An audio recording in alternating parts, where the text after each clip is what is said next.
Hello everyone, welcome to Musing Moms episode 6, and today we're going to talk about height and health. How do we determine if our children's height is actually at a healthy rate for them? We have with us Professor Firdaus, and we have two moms who are willing to share with us their own experience. We have Mrs. Jaya and also Dr. Mun Cheng here with us. So I'm just going to hop into this and talk straight about it because it's such an important topic that I think we moms or parents overlook. I think once you sort of have a healthy baby, 5 fingers, 10 fingers, 10 toes, eyes, ears, you sort of dismiss the fact of paying attention to the growing rate, like the growth rate of a child. Okay, for you, Jaya, you have two kids now. Right. And was it your elder child or your younger The one child? who's undergoing the growth Yep. hormones is the second one, the younger one. Right, the younger one. So having a first child that grew up normally, Yeah. did you really detect I remember you mentioned that you saw a bit of a difference, but what was that thing that made you like, oh? Okay, because like I said just now, from when she was 5 years old until 9, she has been the shortest in the class. Okay. And despite being shortest, everybody around us was saying, no, don't worry, everything will be okay. It's just matter of time. Once she hits puberty, then she'll start growing. Don't worry, you're just being a paranoid mother. Right. Don't. Right. Then I was also sailing in that same boat until I told myself, this can't be happening from year 5, from age 5 until age 9. She's the shortest, and wherever you go, she's definitely the shortest. Right. Then I told my husband, okay, let's go and see a pediatrician. That's when she was 9 years old, we saw a pediatrician.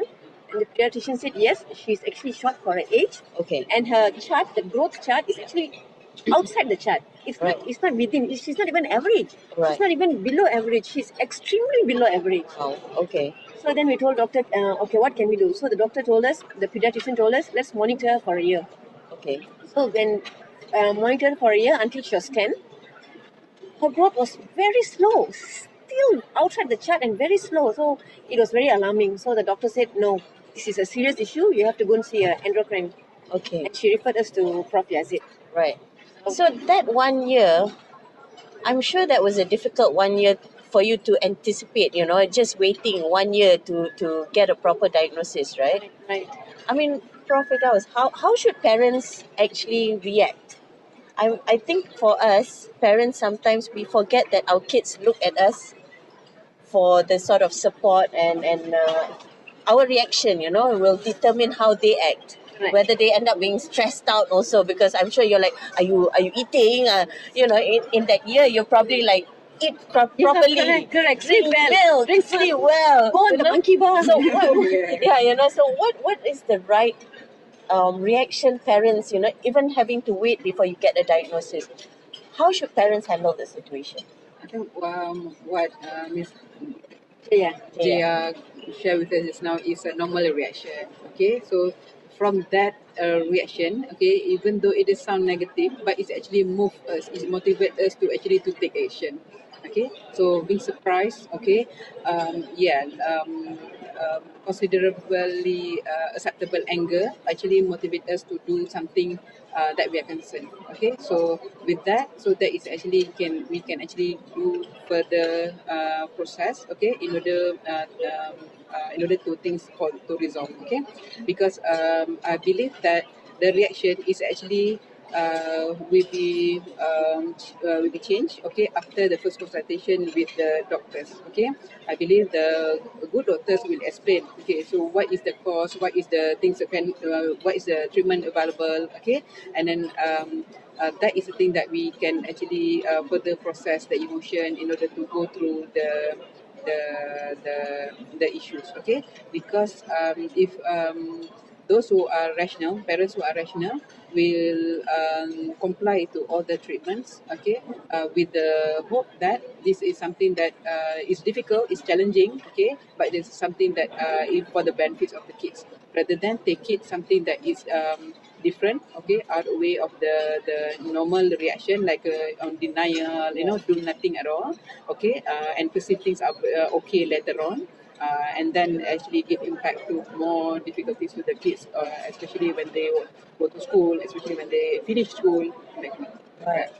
Um, for you, Dr. Manchen, right? Cheng. Sorry, Mancheng.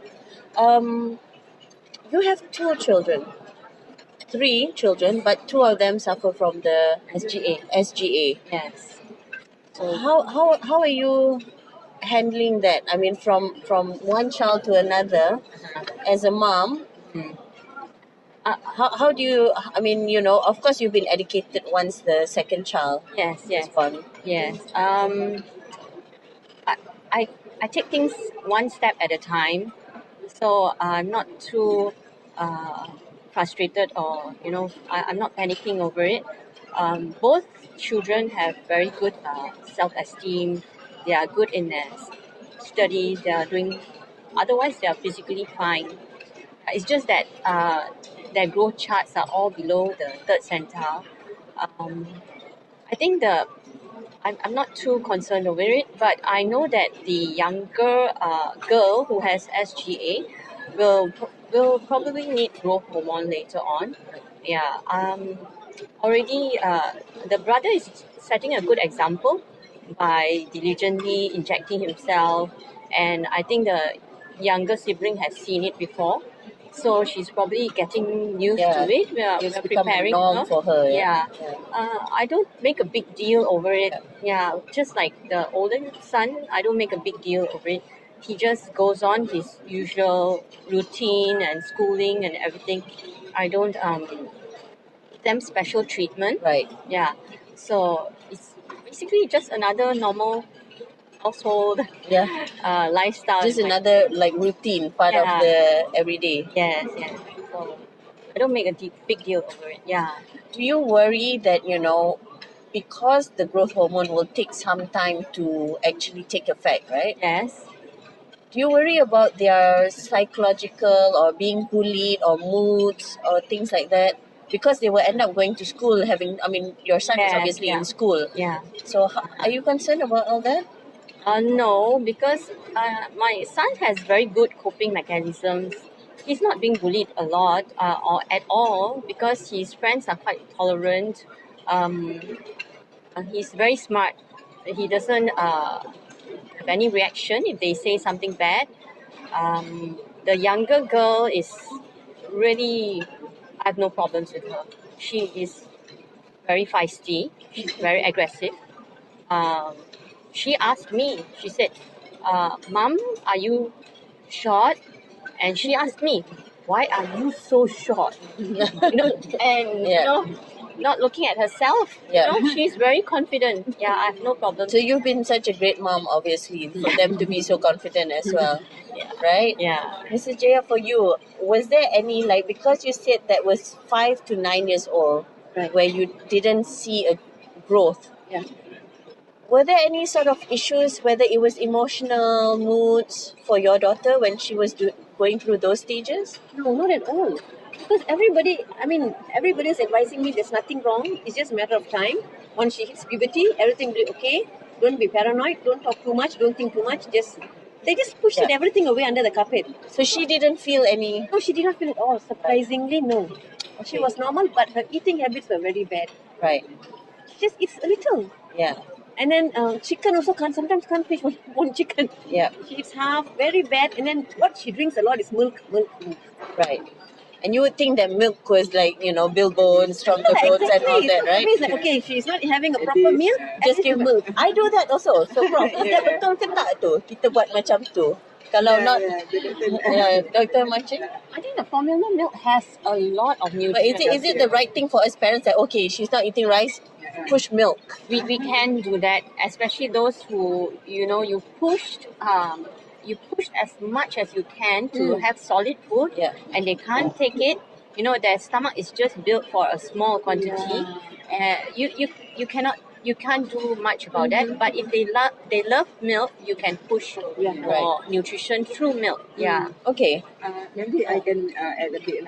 Why we are concerned, we have to concern that we cannot just allow that to happen because throughout the growing process, they have to take the solid because of the speech development. Oh, They don't take solid, they don't take all those crunchy kind of textures or that. The texture is actually helping the mouth for speech development growing. So that's very important to actually encourage. So they cannot take lightly.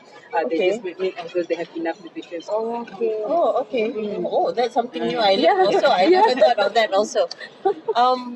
One of the things that this is, from my own personal experience, I have a daughter who's very petite, but she herself loves being petite. She said, I don't want to be tall. I don't want to be tall. I like being petite. So does that still, is that a cause of alarm for parents as well? Is that because of society, like, oh, shorter, petite girls are cute, I have nieces who are like, oh, I tak nak makan because I nak kurus, What do you think, Professor? Is that something that I need to worry about? How old is she? She's 10. She's 10. Yeah. Okay, so she knows the identity by this time. Okay. Petite and short is different.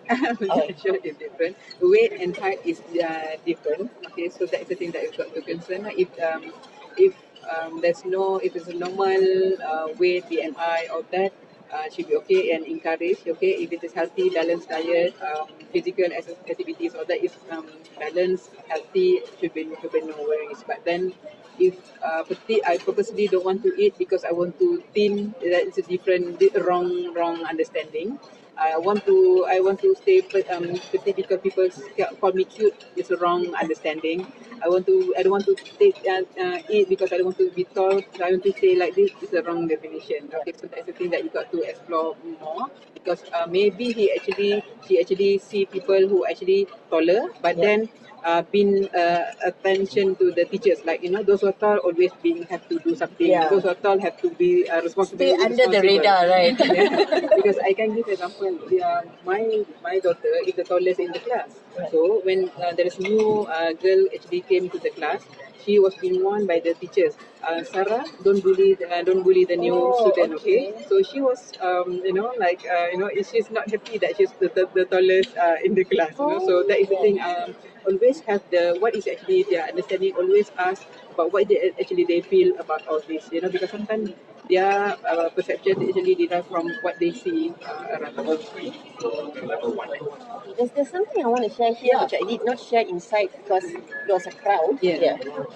Like what Prof said, my daughter, she actually underwent academically below average also. So and then she was also bullied in school. Okay. She and then being the shortest, they did not bully that she pendek. But they actually bullied her, saying that oh, you're Indian. What are you doing here? Go back to your country. Right. And actually, my daughter actually studied in a private school. Wow. And being bullied in that manner in a private school, I think, like, wow. That was she was being bullied. And academically, she was not progressing. And when she writes from the blackboard, she's always the last. Right. The last to complete. Visual motor. When you said that, then I remembered, but of course I didn't want to say in front of everybody because she was there. She was there. So no way I'm going to say this, So she every time was the last. And if a pencil drops, people just pick up and start back, right? She'll look around. Right. The focus is not there. The focus is not. But is that because of the sort of growth?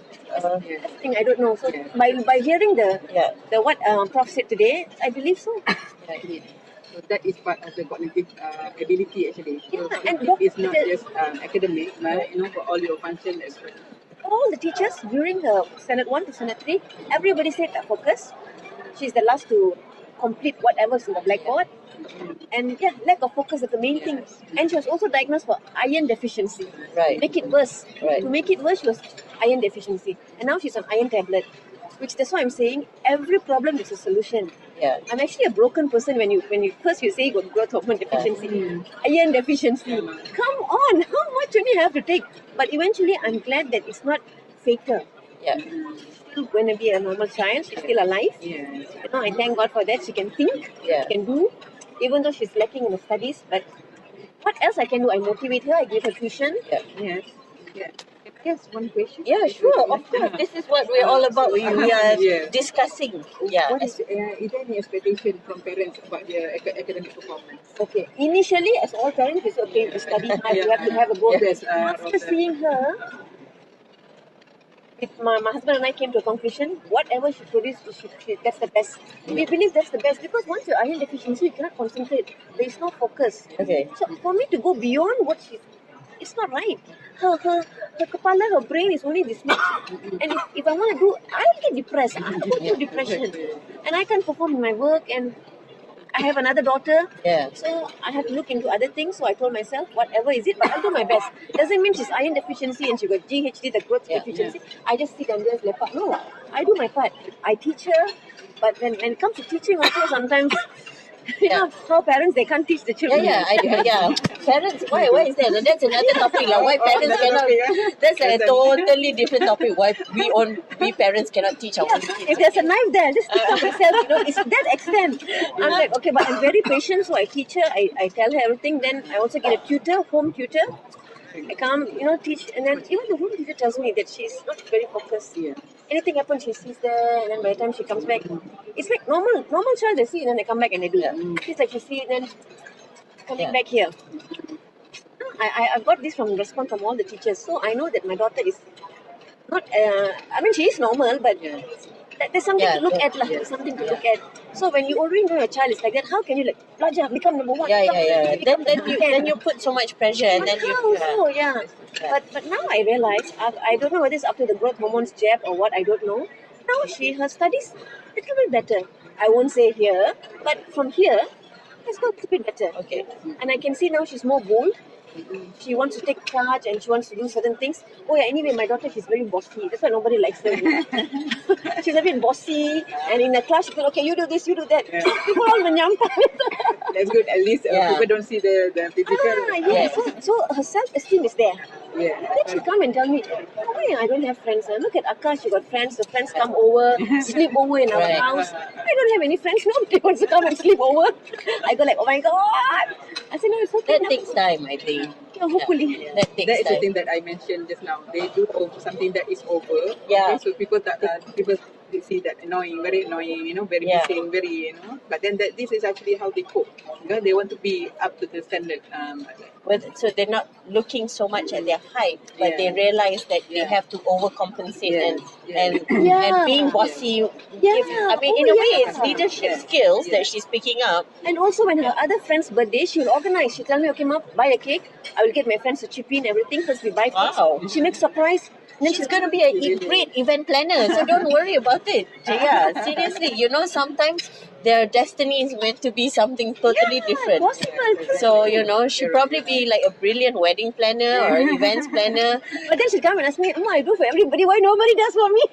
That's why I have to be event planner. Then she just make the money out of it, then she can do for herself. Yeah. That's why the open questions are needed. Okay, so what is it that I can do? Correct. How you want to do differently? Yes, true. Yeah. So then Otherwise we just deny it's okay lah, no lah, kan? Biasanya it's like, don't lah, it's okay, don't worry lah, your friends never do for you, so what? Amma, Appa can do for you. But she doesn't want father and mother. Right. She wants her friends to do it. She gets happiness from that. Because at that age, social approval is very important. My first one also, she's 16, 17. She wants to go to the mall with her friends. Of course. Not with her parents. Of course. I have a 14-year-old son. He goes to the mall with his friends already. I And then movies, no, you'll be here. I'm going with my friends. So what's happening to the parents? I realize there's a gap. Of course, she hugs her, she sayang her, she does everything normal. But she's like, okay, I'm going with my friends. Okay, every time on the phone with her friends. I have to accept. Dear. It's okay. I'm sure we were all like that once upon a time. I think we forget memory lapse sometimes. No, selective memory. I think, that's why the knowledge is very important because the physical development doesn't apply the emotional development. Okay, so they actually emotionally like a teenagers, like a normal growth. So that is the thing that we cannot take it cannot because of their physical. And we have this what WhatsApp, this Instagram. You know, my daughter is on Insta with the neighbor boys. I'm like, what are you doing? Because she's smiling herself and seeing the message. I said, what message is this? She said, no, it's the neighbor's boy. I was like, what? Then I said, let me read the message. Amma, this is privacy. How can you see? I said, let you give me the phone now. I became very, the typical mother said, no, give me, let me see. Then I went through her messages. Was it the right thing to do? Is it the right thing to get the phone from her and for me to read her messages? No, because teenagers, you have got to respect the privacy. So it's okay. I mean, have a session later. Okay, discuss. Okay, what is your expectation? What is it that is actually in your mind? What is actually in their mind? Okay, because otherwise you lock them off from privacy. Confident, the trust, you're not trusting me. Yeah, that's what she told me. Amma, you don't trust me. I didn't tell her no, but in my heart like, no, I'm not trusting you. Give me the phone. I was so like, couldn't take it. She's only 14 and she's on Instagram talking to the neighbors. Then I went through her message. Okay, it's like a normal message, but normal message tomorrow will. Yeah. But I realized that coming back to the sorry, it's okay. It's okay. This is what Musing Moms is about actually, because we talk about anything that moms are worried and concerned about. I wonder whether, like your child, will he or she grow up and worry that, what about my child next? Are we creating when we talk about this, I'm kind of worried whether I should send my kid for a checkup now because I don't monitor her growth. Do you think we're creating are we going to encourage parents to worry a lot more, or should parents worry, or are we putting fear in our kids now? Yeah, we are not creating fear in the parents, but we should be creating awareness in the parents about SGA, about growth hormone deficiencies, and that SGA babies can result in short-statured children later on, and there is some treatment for them. Yeah, like just now, Prof. Yazid said that this genetic short stature or SGA babies, they can carry this programming in their uterus, in their genetic makeup, up to the grandchildren. Right. So my grandparents, my grandmoms were short, my moms were short, and I am short, right? So I'm carrying it on to my children. Yeah. But if there are SGA babies, you can change that. There is help for them. So it is really important to create the awareness, not so much to instill fear, Yes. but so that as they are growing up, they will realize that this is some awareness they have to be. Yes, they have to remember this, but not be overly concerned about it. Because there is a solution, right? Mm. Yes. Yeah. I mean, the hormone therapy, I just want to touch it quickly, because what kept playing in my mind is when you're giving hormone therapy, does that mess up or give any side effects or not, whether it's emotionally or physically in the future? I mean, for me, even we as mothers, we worry about any medicine we take, whether there's a side effect. Yes. So I don't know, Doctor, maybe you want to share, or Prof, emotionally? Maybe you can answer, but then there's one of my patients, he doesn't want to try because he eventually got cancer, things like that. Yes. That's I don't know, I didn't read, so. Yes, that's what every parent fears, that in the long term they might develop cancer. But according to statistics, the cancer occurrence is the same as the general population. Right. Yes. I think the only side effect was just some muscle pain, growing pains, and some headaches, which my son experienced initially, but not anymore. Was there any side effects that you were concerned? Quite fortunate until today that Darshana, she's never encountered anything so far. Because doctor kept asking, is she feeling uneasy? Is there any difference? Yeah. Is she, especially headache? So far nothing. But she's growing healthily. Yeah, correct. Yes. At a good pace? It's a good pace. Right. Only thing we went in late at the age of, the bone is going to... Yeah. I mean, that is something that I just learned today, that, when puberty, your bone locks into place, and then that makes it even harder to even grow more. We always thought that... Opposite, right? We always thought the opposite, that you hit puberty, you grow some more, but I didn't realize that once you hit puberty,